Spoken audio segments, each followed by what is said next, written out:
You're watching PowerNation.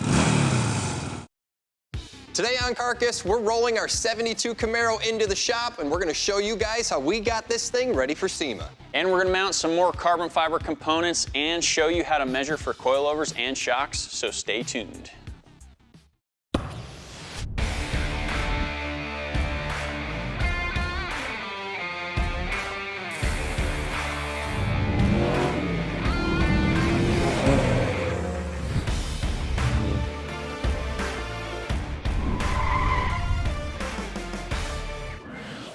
Hey everybody, welcome to a brand new season of Carcass. Now Jimmy and I are excited to be working on a lot of different projects this year, but first and foremost is our 1972 road course Camaro. Now if you guys are just checking in on us for the first time, or you need a little bit of a recap, let us show you how we turn this rough around the edges Camaro into the race car you see before you. We started with a well-used, stockish Camaro RS that had some really good bones. We got to work stripping it down to just a shell so we could see what we had to work with. After finding a couple issues, we dug into the body and added a set of mini tubs so we can fit up some wider tires, along with a fuel cell in the trunk. Then we laid out the groundwork for a race-inspired roll cage to stiffen up the car and to keep us safe. The next thing to do is add some upgraded suspension in the rear, along with a 9-inch axle to handle the horsepower. Up front, we cleaned up the subframe, did some mods, and replaced the suspension with some tubular upper and lower control arms. The engine and transmission install came next, which included moving it back about a foot and adding a front motor plate. To get it to fit in the Camaro, we grabbed some cutoff wheels and trimmed the firewall to fit. Then we added a rear firewall to block off the fuel cell from the passenger compartment. The last thing we did was lay out a set of custom quarter panels and fender flares to fit our wheel and tire setup. That included some work with some expanding foam, body filler, fiberglass, and most importantly, some carbon fiber. Then it was time to tackle the top. We stripped away all the old glue left over from the vinyl. Next, we removed the lead that was used on the factory body seams. With the roof all prepped, we were ready to install it with the help of a couple friends. To make it go all smoothly, we added a couple tabs in the A-pillars to line everything back up. With our carbon fiber cured, it was time to get them onto the car. We started by removing the old metal quarter panel, making sure to leave enough room for us to attach the new carbon skin. Once that was in place, we attached the new carbon fiber trunk lid and secured it into place with some race-inspired latches. Now that the top was back on, we fabricated some gussets, then welded them to the roll cage and the A-pillar of our Camaro, giving us some added chassis stiffening for better response out on the track. Now this past November, Jeremy and I had the really cool opportunity to take our car to the SEMA show in Las Vegas with our partner EBC Brakes. And so to get the car ready to go, there were a lot of things that we did that you guys haven't seen in any of the episodes, and we wanted to share with you guys some of the challenges that we faced in doing some of these things. And one of the biggest ones was just getting the front subframe ready to drop in this engine. Because as you guys can see, the engine is sitting about 8 inches back from the stock location, and as we tried to test fit it with this giant dry sump oil pump hanging off the side, we ran into issues with the front crossmember. So as we started test fitting and chipping away at the front crossmember, we just decided it's going to be easier to cut the entire thing out and build our own. So what was really cool about that process is we put the entire subframe up on a jig table, we located the lower control arm mounts, and then we just filled everything in between, made sure we had gussets in the right places to make sure this thing was really strong. Now moving back a little ways, you guys can see there's a lot of tubing structure in the engine bay, and that's because we wanted to tie in the roll cage to the front subframe. This makes the chassis and body extremely rigid and allows the suspension to work more efficiently and do its job properly. So we have 4 points of contact on the roll cage, and they come out to these 2 hoops on either side of the engine. Now Jeremy fabricated the firewall with some nice bead roll detail. We also made these plates to cover the holes that allow the tubes to come through as well. Now moving along onto the interior, Jeremy also fabricated the entire transmission tunnel and the rest of the firewall. It was really cool to see this happen because I'm not too familiar with sheet metal work, so I was just trying to watch and observe as much as I could, and I really think he knocked it out of the park with this one. We've also been working on the driver ergonomics, mounting the seat, getting the pedals in place with a heel plate to make it a little more comfortable. There's still some work to do there, but it's well on its way. And there still are a few things that we're going to show you guys at some point in the future, but that brings us to today, and we have a lot more work to do. And now that you're all caught up, the next step is actually out here in the front of the car. The idea is to hang the core support up here on the frame rails, and then we're gonna be hanging a fender, because what we wanna see is how the wheel sits inside of the fender arch, because ultimately the goal here is to set up the suspension so we can get an accurate measurement on our coilover, and then we'll go from there, send those measurements off and have one made up. We're gonna go grab a bunch of parts, get all those in here and start setting everything up. Coming up, we hammer and heat our damaged brackets, showing you how to manipulate metal to retain its old shape. All right, guys, to get started up front, we need to start with the main structure of the front of the car, and that is the core support. Now, the reason why it's called a core support, the fact is that it does support most of the front stuff, like your radiator, and in this case, your air conditioning, and it also supports both of the front fenders.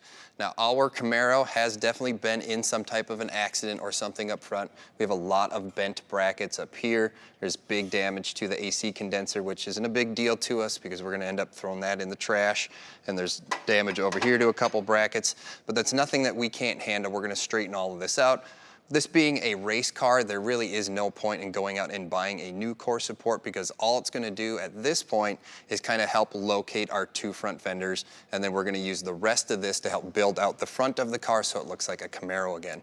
I do have to get some of these brackets out of the way just so I can start straightening them out and get them on the table, use the flat surface here to really pound these back straight. And then from there, we're gonna probably hang some of the front on, maybe the nose cone, make sure everything is straight, and then we'll take this over to the car, get it on the car, and then we'll start hanging the front fenders.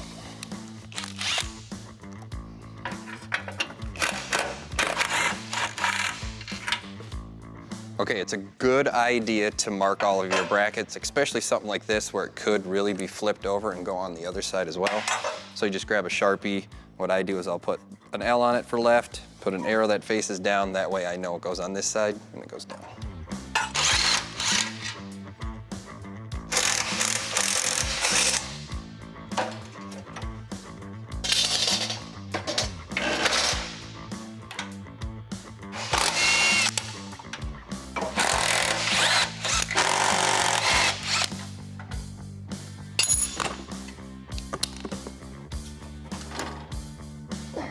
Scrap pile.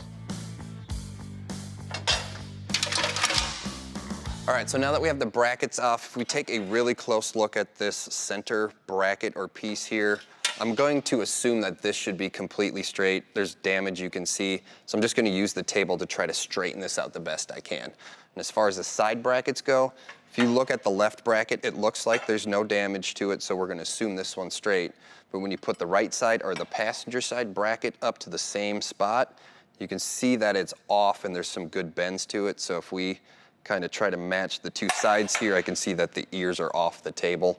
So I'm gonna assume that this one's bent, so we're gonna have to do some work here too. This one's a little more heavy duty, so we may have to use the vise, some bigger hammers, or even some heat to straighten this one out. But as far as the center one goes, it's just some, thin sheet metal, so we're gonna pound on the table here. Got the hammers and dollies. I'm gonna put my safety glasses and some hearing protection on. We're just gonna try to nail this thing straight. Then we'll put it on the core support again, and we'll try to test fit the nose cone.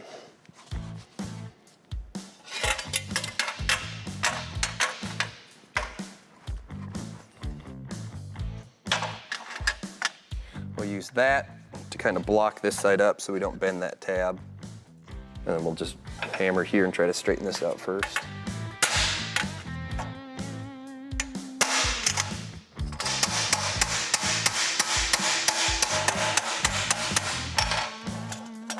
Switch.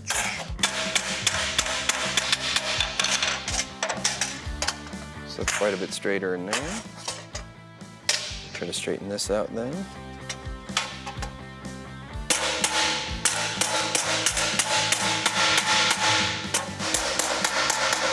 Here's a little trick too.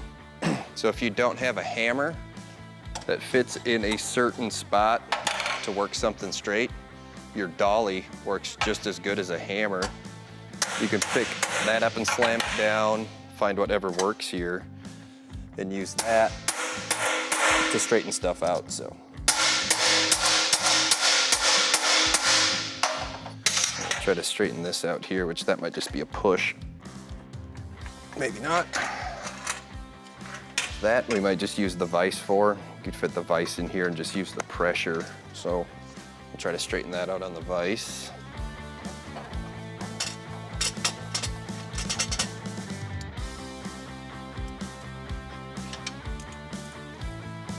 So that's straight. We're gonna use that to our advantage now that it's in here, because I think I gotta straighten it out here. So we're just gonna pull on this side to bring this up top, which I probably have to use quite a bit of force, but there. Actually, I don't know if you guys can see that. So as I pull here, you can watch this side straighten itself out. Like the metal is moving and it knows where it has to go. So as I pull this side over, watch that side actually moves back into position. So it's actually straightening itself out more and more the more we do. And you can see how straight this is now. So sometimes, as Bob Ross would say, happy accidents. A little bit that's left. We can move that into shape once it's back on the core support. So we'll call that a win. Let's see what we can do here.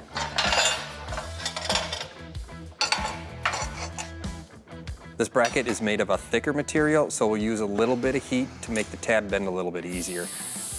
When bending metal like this, you'll want to use steady pressure and be careful where you grab the part, because this heat can travel a long way throughout the material.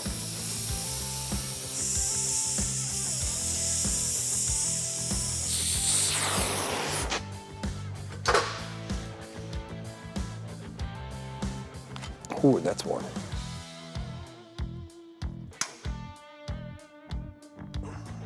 That's about all it wants to bend, so we're gonna leave it right there.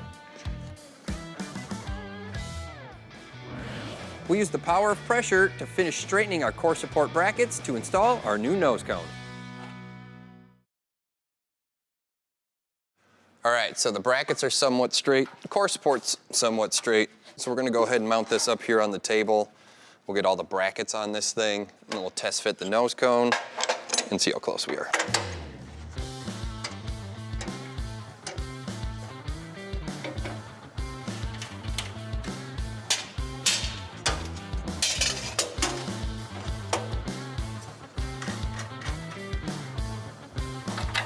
Now these brackets, we marked left and right and up and down, so I know where they're going.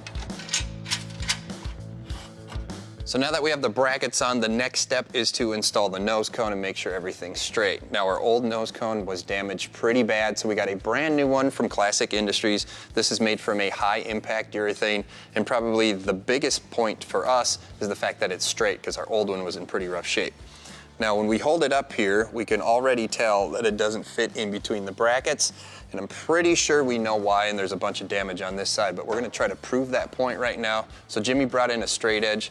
What we're gonna do is assume that this bolt hole in the top of the core support is centered, and we're gonna use the straight edge to make sure that it does show that the left side's in better shape than the right side. So if I hold the nose cone up to the left side bracket, and Jimmy holds that straight, we can basically tell that this leading edge matches the peak of the nose cone, so we know that the left side is in good shape. And that pretty much proves the point, because this side is what we did most of the work on. Now, I can't move anything on this side. The way that it's mounted to the table, it's just gonna move around too much. So from here, what we're gonna do is take the core support off. We're actually gonna go put it on the Camaro, and we're gonna use the mounts for the core support on the frame to make this thing rigid. And we'll do a little bit of pushing and pulling, basically over here on the passenger side or the right side, and get this all to fit in there. So that's pretty much the next step. We'll get this thing unscrewed. Jimmy and I will take it over to the Camaro, and we'll get it all set up.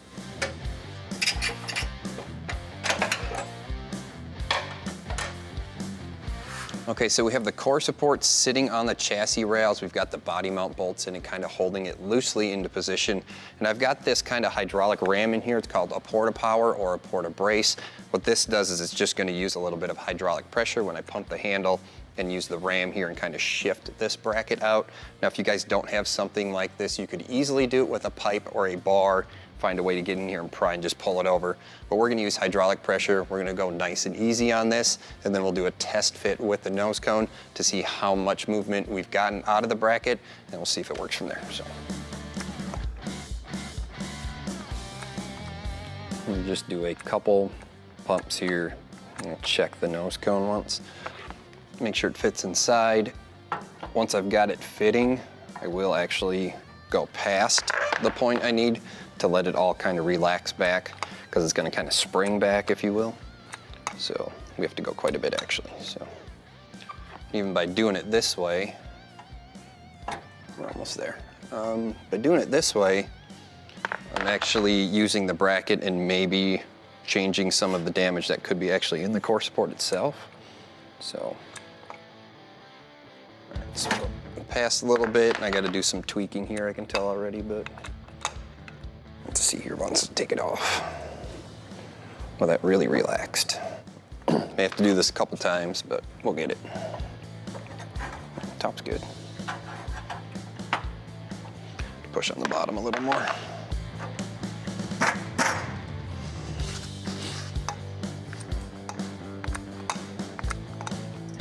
Try to shift the bottom. Top's moving too, but use a big pair of channel locks. We're gonna shift the top back. Leave the pressure on it to help move these brackets around a little bit, so it's kind of twisted. There we go. Yeah, now we just gotta get it to stay there. So I'm gonna go way past. Let it relax for a second. See where we are.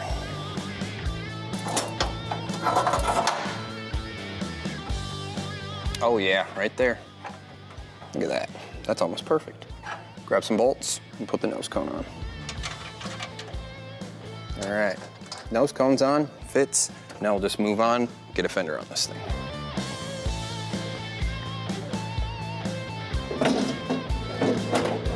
All right, so we got the fender on the car, core support's in it. We just had to tweak the core support forward just a little bit, not a big deal. The other thing that we are running into is the actual steel structure part of the fender is sitting on top of the tire, so it's not allowing me to push the fender in completely. We knew that was gonna happen, and we do have a solution for it.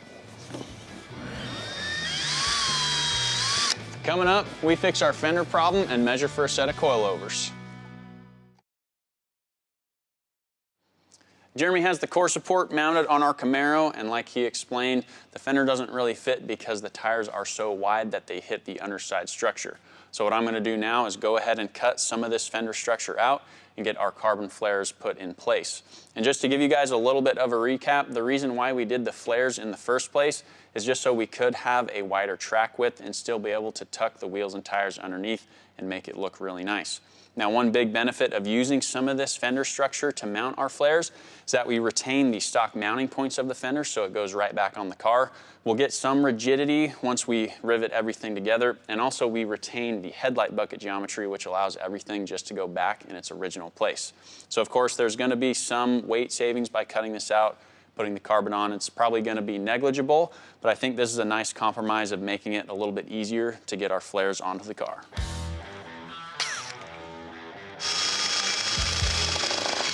To cut the fender structure out, I'm going to start with a hole saw. This will give us a nice rounded edge to prevent any stress risers. Then I'll cut the rest out with a cutoff wheel.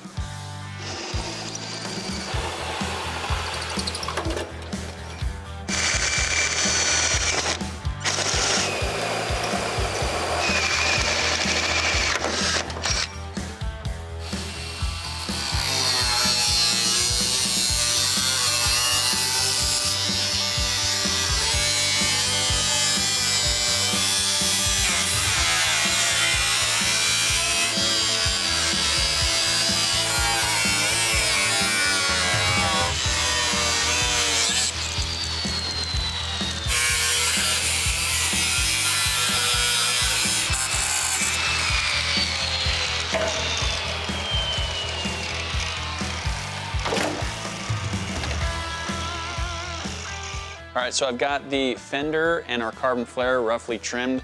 So at this point, what I'm gonna do is go ahead and drill some holes. We'll get this thing cleat coat on there, and then we'll go ahead and get it back on the car, test fit everything, and then we can measure for our coilovers.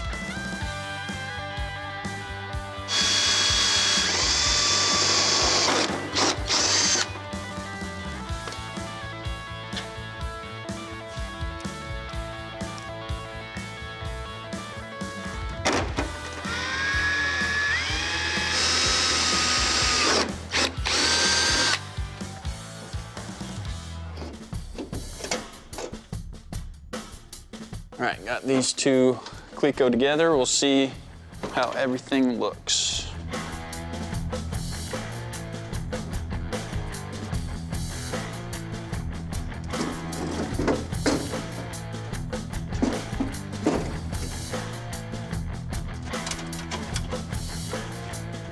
I've got the fender on the car and fitting the way that I want it to, and I can see already that it's just a little bit too low, so we're gonna go ahead and jack the car up and get our setup rod maybe a 1/2 inch to a 3/4 of an inch taller, and then we can take a measurement, send them off.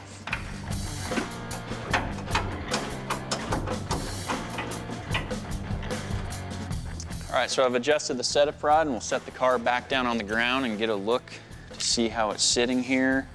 It's got a little bit of rake on it still, so I think we're good. All right, take a measurement of the rod. Top of bushing to top of bushing is about 15 inches. It's 14 7/8, so that's close enough. So what we're gonna do from here is take this measurement, we'll send it off to UMI, and they'll just whip us up a set of coilovers. But we did get accomplished what we set out to do, so that'll pretty much wrap it up for us today.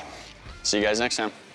I gotta get the other fenders made too. Yeah, you can get the quarter and stuff on it. Yeah. Get the jacket stuff out of here.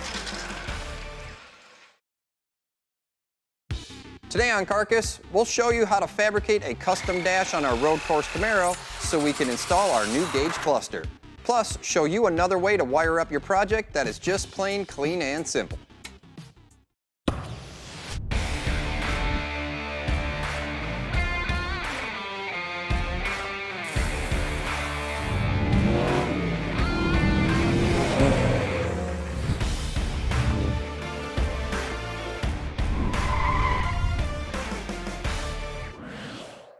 Hey guys, welcome to Carcass. Jeremy and I have done a lot of work on this car that you guys haven't seen, and some of which we think is really cool, so we want to go over a few details on some things with you guys. One in particular is this steering shaft. It started out as a pretty basic steering shaft, but we kind of fancied it up with a few specific parts, so we just want to show you guys how you could also do that at home. And sticking with everything on the inside, we're gonna be going over some wiring, and we're gonna build out a custom dash, because we're gonna wanna mount our massive screen so we can watch all the vital signs of the EFI and our engine. Plus, we're gonna show you guys about this really cool little thing. It's called a PDM, but we're gonna get to all that wiring fun in just a little bit. Steering is an important part of any build, whether you're doing a full-on race car or a street cruiser, and there are some options out there for you depending on what you're doing. You can get a full-blown tilt steering column with turn signal switches. You can get a straight street rod column, or in our case, you can go as simple as a steering shaft. But personally, I do like the higher end racing columns that have a separate tube on the outside that mounts rigid to the inside of the car. That way, when you turn the wheel, you don't actually see the steering shaft spin, but those tend to run somewhere in the $800 to $1,000 range versus just a simple steering shaft. You're probably in it for about 250 bucks. But how can we do something that's a little bit higher end and give the interior a little bit more polished look for less money?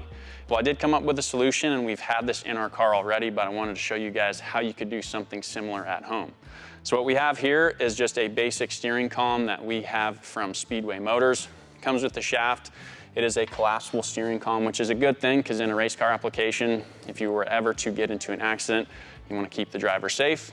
And it does come with the quick release for the steering wheel. And so to turn this into a nice column, we just need a little bit of extra money in terms of tubing, a couple bearings, and some shaft collars. So the basic process to this, with this specific steering shaft, the tubing used is 1.5 inch OD by 1.370 ID or 065 wall. You can use steel or aluminum tubing, just depending on what you're feeling.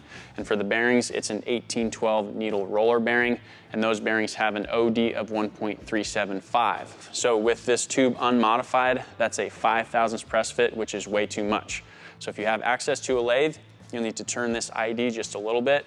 Or if you are using an aluminum tube, you can use one of those 3-jaw spring-loaded hones to turn it. You want about a 1,000th press fit. You definitely don't want these falling out. You do need them to stay put.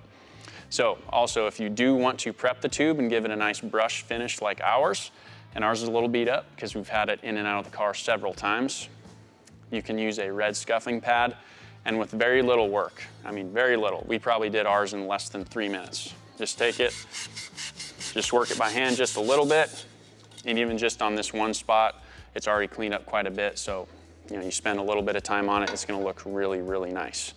So with your tube cleaned up and your bearings pressed in, you can start to assemble, starting with a shaft collar at the top of the steering column. And just go ahead and get our outside tube slid over.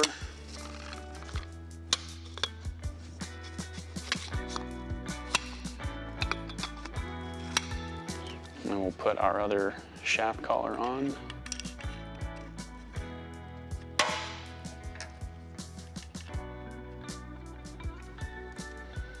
You do want to leave a little bit of a gap here. You don't want it super tight. You want this to have some movement in the axial direction. That way you don't get any bind from the steering shaft rotating inside of the tube. And that's pretty much it. You took a pretty basic steering shaft, turned it into something really nice, and with your quick release and wheel of your choice, you have something that looks a lot better on the inside of your car. But there's a little bit more involved just to get it mounted, and in our case, because we do have a race car, when we have a roll cage, we can use some of these cool tube mounts. These are made by Sweet Manufacturing. We also got these from Speedway Motors.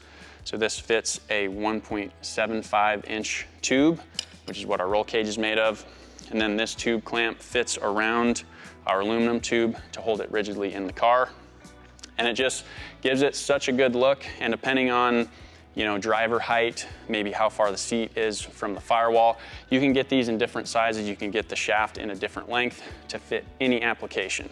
But regardless, this looks a lot better in our car, and it's gonna perform just like the expensive ones. Coming up, we install the dash panel for our Camaro so we can install our gauges.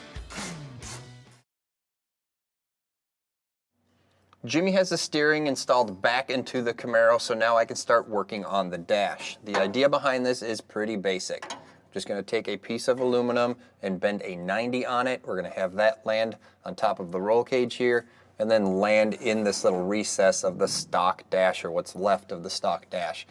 It's gonna be a little tricky. There's a little bit of contour to the dash up top here, and it kind of arcs in this direction, so we'll have to do some basic trimming.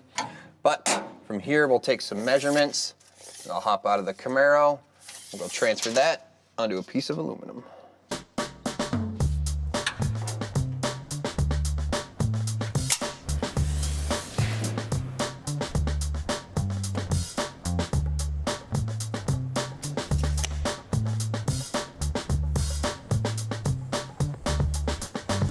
So we have our line laid out, so we're just gonna cut it out with the power shear. Now, if you guys don't have one of these, you can use a cut-off wheel, or if you have a plasma torch, you can do it that way as well. But we're just gonna use a shear because it's quick and it's easy.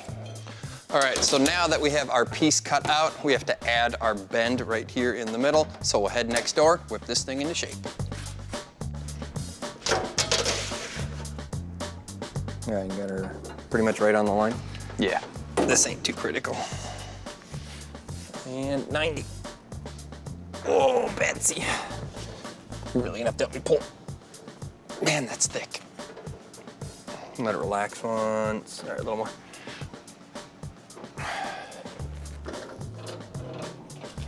That's probably close. Let's check it once. Yeah. Go, man. That should work. All right, so now we can't fit this into the inside of the car just because of all the roll cage tubing that Jimmy has in here. So the easiest solution to get this thing to fit is we're just gonna take out the windshield.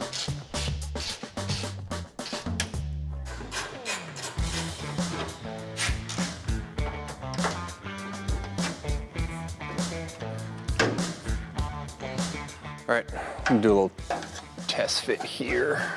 Slide this in. Looks like we're a little wide. That's not a big deal. I think an easy solution to that is we'll just come in and kind of nip the corners off, and then we'll just do another test fit quick. Go grab the shears.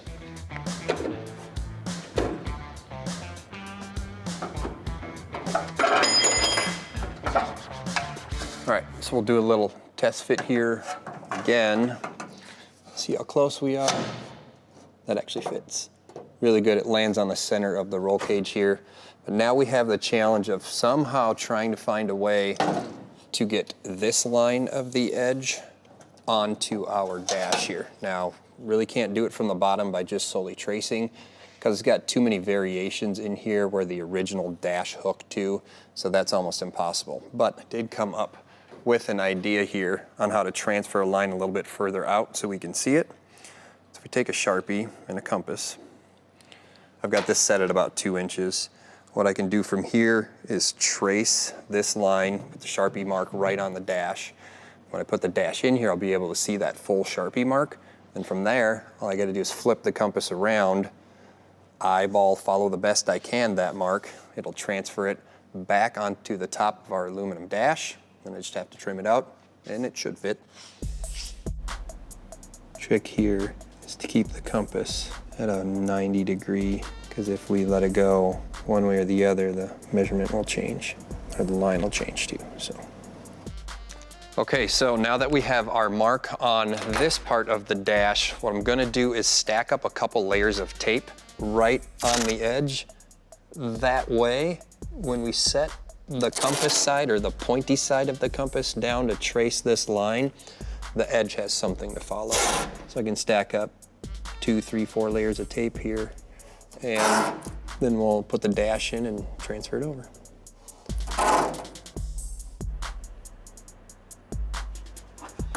There's one. Do this, you get really good at stacking tape and following a very specific line.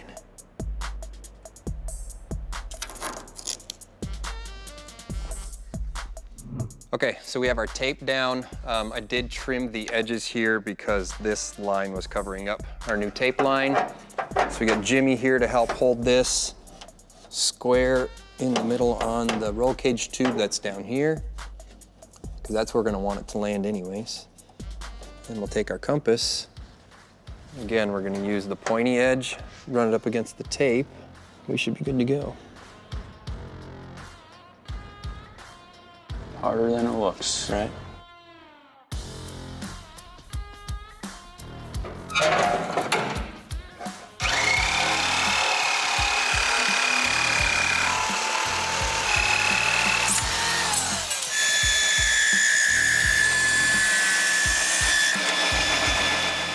All right, let's see how this thing fits. Get it all lined up here. Yeah, actually fits pretty good. So from here, it's pretty simple. All we're gonna do is drill a couple holes through the aluminum into the dash itself. We'll have to cut out a couple tabs. We'll weld those onto the roll cage tube, and we'll just grab some nuts and some bolts, bolt it all down. Now that our dash is complete, we need a way to install our new digital gauge cluster. All right, so we have the dash installed in the Camaro, and the way that we pulled that off is we had Jimmy cut out the same tabs that he used to mount the rear firewall. We took that idea and just pretty much copied it. We mounted those tabs to the top of this roll cage tubing, and then I just put a couple riv nuts in it, and we just tightened it all down. I did have to do a relief cut here for the steering column, and then on the top, since the dash actually has curvature this way, I did a little relief cut underneath this side and that side of the dash and kind of just bent them down so it matched. So we're gonna call that a win just because it looks really good. So from here, we're gonna move on and mount the Pro Dash that we got from Holly. Now, this screen is pretty big. It comes in at 12.5 inches, and it's got some pretty good weight to it too. So the solution to mounting this is on the back of this aluminum casing. They actually have a couple holes that are drilled in here so you guys can build a bracket, or you can use it to build a piece of steel to mount it to. Instead of getting out our ruler or our tape measure, they also send you this handy dandy little paper template. So what we're gonna do is cut this out. We're gonna transfer it over to a piece of sheet steel. This is 16 gauge steel, and that should be plenty strong for us to mount it to, but more importantly, it's gonna give us something to weld to. Like arts and crafts when you're a little kid, right? Stay on the line.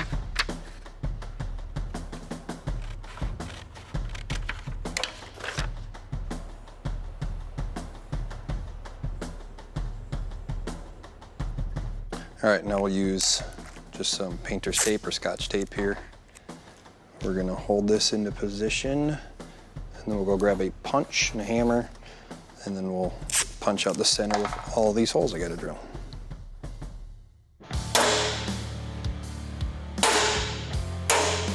All right, go grab a bunch of drill bits, a couple hole saws.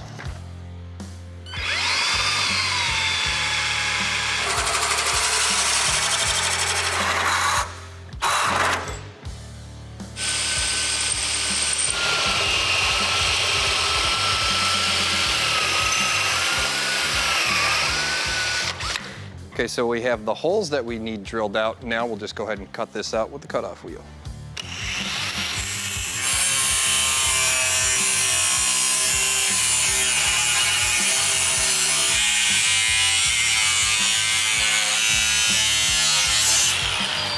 All right, let's get this thing on here, get it bolted down.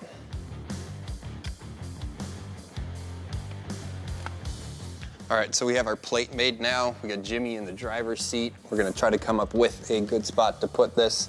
This is kind of where we're thinking, is somewhere here. Now, can you see up and over the top of the dash? We're not blocking anything. Yeah, it's just kind of a compromise of not having to turn your head so far. Right. If we put it over here, and I mean, naturally in any car you drive, you have the steering wheel that somewhat blocks your view of the dash, so having to move your head around, it's not that big of a deal. So I think this is probably good. You don't think that's gonna get in the way, like if you gotta bail out of the car real quick? No. Okay, no, not that your knee's gonna hit it? Okay.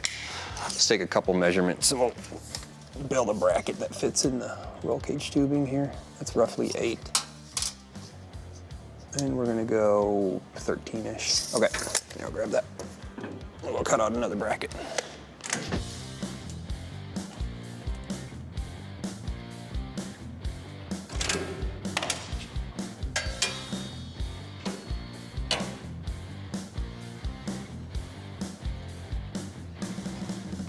Okay, so we have the basic shape for the bracket laid out.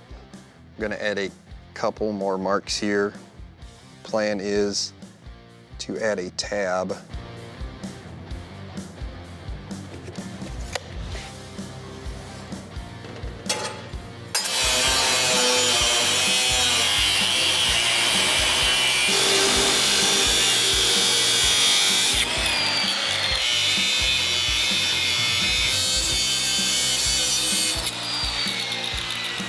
All right, so now what we're gonna do is bend this tab over. We're gonna bend it up at a 90. This is 1/8" steel, so it's gonna be a little bit of a challenge. But I think what we're gonna do here is score a line on the back with the cutoff wheel. That'll let it bend a little bit easier. That way we can just set it in the vise here, give it a little push. And once we got it where we want it, we'll come back and then we can always just tack that edge back up to put the strength right back in it. So use the vise to hold it, score a line quick.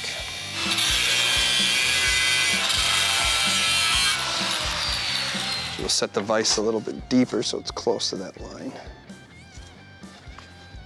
And that should just bend. Heck yeah, just like that.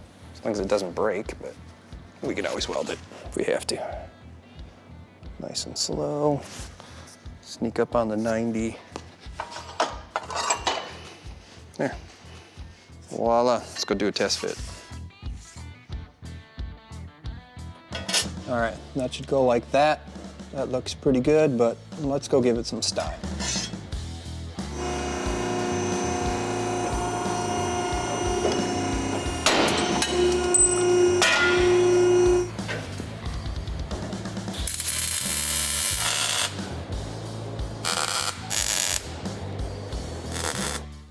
All right, so the dash is installed and it's in a pretty good position. Now, one thing to note, steering wheel does kind of cover up our vision just a little bit, but it's like any daily driving car.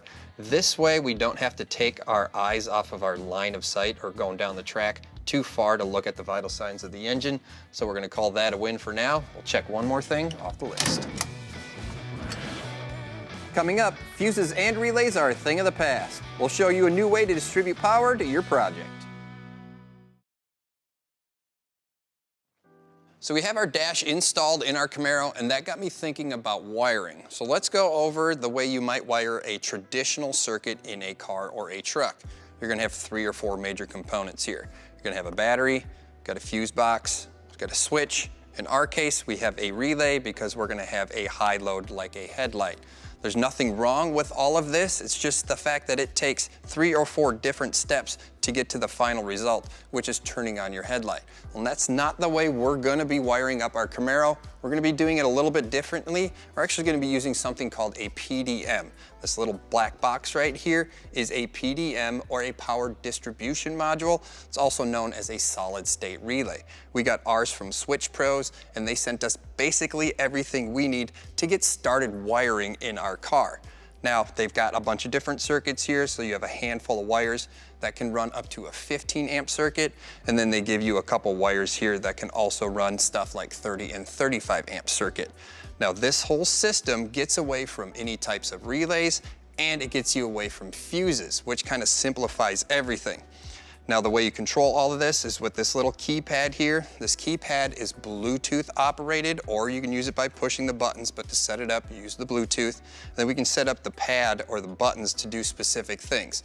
So I've got a little demonstration here. Let's go over kind of how all this all works. So we're gonna turn on our key. In our case, it's just a little toggle switch, and that's gonna fire up or power up our PDM. Now over here on the keypad, we've got certain buttons to do certain things. So if you want to turn something just straight on and off, like a fan, you can do that. If you want something to be momentary, so push and hold the button, like the starter. Or they also have special functions, so if you guys want to have lights that strobe, you can do that. Or you can just turn lights on so they blink, so if you guys want to run blinkers. Now you're thinking to yourself, well, there's no fuses, so what happens if I have an issue with the circuit? Well, we're gonna do that scenario as well. So in the back, we have a little light that turns on, and let's say this circuit or the wire kind of rubs through, touches your frame, and it grounds out your system. Well, the PDM is gonna save itself, and it's gonna tell you there's an issue with that circuit. So if we go to push the button again, got a little light on top of it that blinks, telling you there's an issue with the circuit, you need to repair it. So once we come back, do our repair, we can turn that circuit right back on with no harm done to the PDM. Now, this may look very complicated, but it's actually quite simple to set up. We're not quite ready to wire up the Camaro quite yet, but when it comes to that point, this is the system we're gonna be using. Well, Jimmy, what do you think about everything inside so far? I love it. I just love the look of all the fabricated pieces, a lot of straight lines. It looks super neat. And also where the dash is, it's not too far away. It's just a quick glance and we can see everything we need to know. Yeah, we checked a lot of things off the list, but we still have a lot to do. We've got the oil system to take care of, the cooling and the fuel system as well. But we're not gonna get to that today, so until next time, thanks for tuning in.